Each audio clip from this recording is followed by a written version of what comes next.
And right now on Action News Live at midday, our newsroom continues to go through that new report about the 1 October shooting investigation. It is 81 pages of information about the shooter, a possible motive, and evidence investigators have collected. Contact 13 investigative reporter Joe Bartels is live at Metro headquarters with what we know so far. Joe? Yeah, Dana and Todd, Sheriff Joe Lombardo ended his drought of public information speaking out this morning, but all these new details still not adding a lot of light as to the motive in all this. The sheriff says Stephen Paddock was intent on causing destruction, collecting that arsenal of weapons in his hotel suite, but so far he is the only one believed to have carried out the attack. The sheriff did say there is a federal grand jury process now taking place which could lead to charges for others who may have been involved before the attack. The sheriff would not elaborate beyond that. Then there was talk about Stephen Paddock's girlfriend, Mary Lou Danley, and her level of involvement. Take a listen.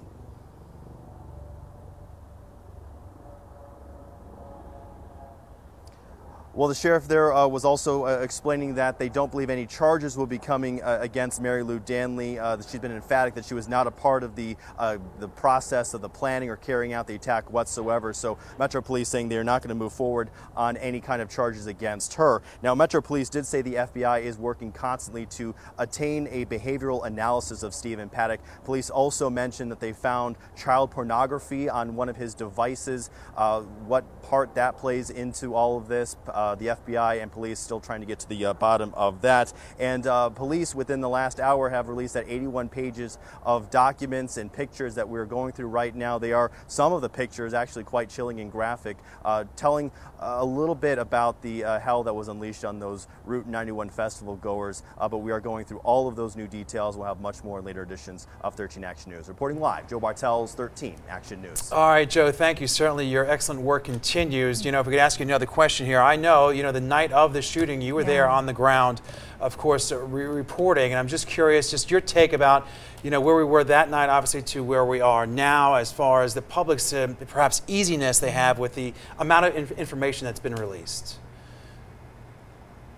Yeah, Todd, when we were there that night, it was really just a chaotic situation, and there wasn't obviously a lot known in those very, very early throes of the investigation.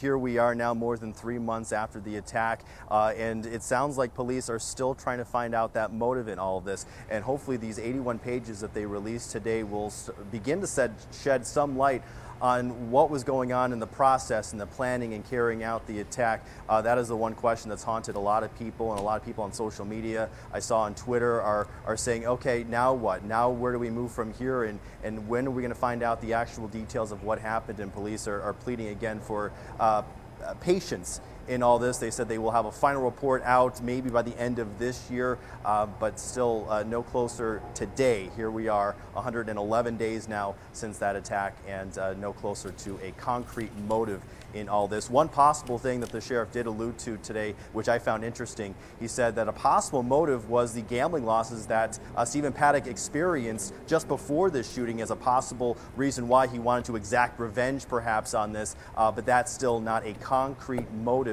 yet in the eyes of law enforcement as to why this attack carried out.